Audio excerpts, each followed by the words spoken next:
Antes mesmo de abrir os olhos para o mundo, Deus já escrevia um propósito profundo. Uma promessa nasceu em oração. Um menino viria escolhido por Deus, Sansão. Um anjo apareceu trazendo direção. Falou de um filho separado, um nazireu em consagração. Nenhuma lâmina tocaria sua cabeça, pois a força viria de Deus e não da sua natureza. Ele cresceu e o Espírito começou a agir. Uma força sobrenatural começou a surgir. Leões não eram ameaça em seu caminho. Com as próprias mãos venceu o perigo sozinho. Mas entre a força e o coração começou a nascer uma divisão. Seus olhos buscavam o que não devia tocar, e aos poucos começou a se afastar. Escolhas erradas começaram a surgir, e mesmo forte ele começou a cair. Brincava com o perigo sem perceber que longe de Deus ninguém consegue permanecer. Entre batalhas, vitórias e fama, seu nome ecoava por toda a trama. Os inimigos temiam seu poder, mas não sabiam como fazê-lo perder. Então surgiu um plano silencioso, uma armadilha com um rosto formoso. Dalila entrou na história com suavidade, mas escondia em si uma falsa lealdade.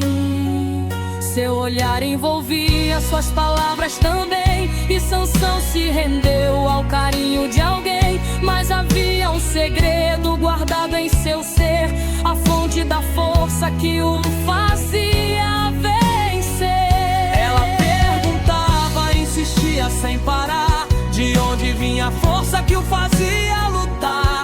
Ele desviava, tentava esconder, mas seu coração começou a ceder.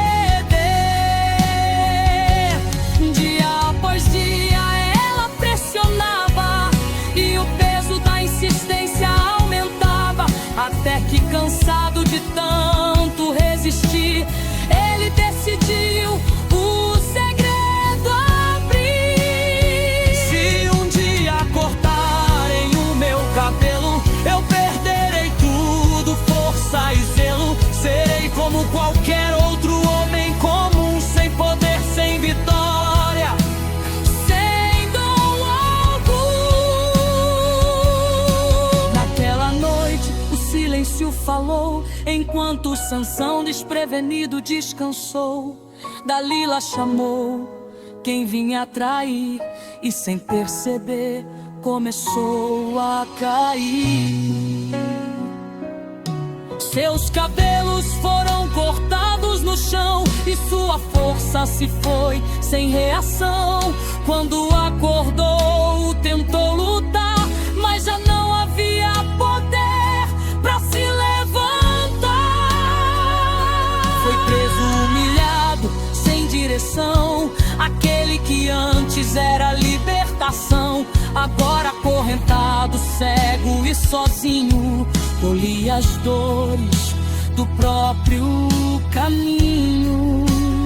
Mas no escuro da dor e da solidão, algo começou a mudar em seu coração. Seus cabelos cresceram, mas não só isso, a fé voltava, reacendendo o compromisso. Ele lembrava de quem o chamou, do Deus que um dia o levantou, e entre lágrimas começou a clamar, sabendo que Deus ainda podia escutar. Os inimigos fizeram uma celebração, chamaram Sansão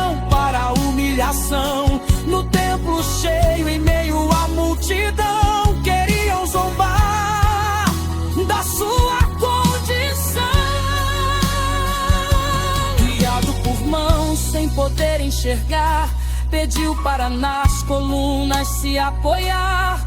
E ali em silêncio fez uma oração que rasgou os céus com o coração.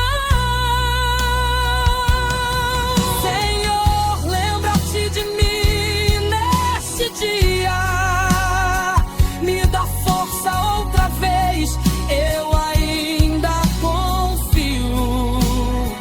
Não por mim, mas pelo teu nome, mostra que o teu poder nunca some. Então tomou as colunas com determinação e com o último grito cheio de fé e decisão, empurrou com tudo que restava em seu ser, e o templo começou a estremecer. As paredes caíram, o chão se abriu, e naquele momento o inimigo caiu. Mais forte na morte do que ao viver, Deus mostrou que ainda podia vencer.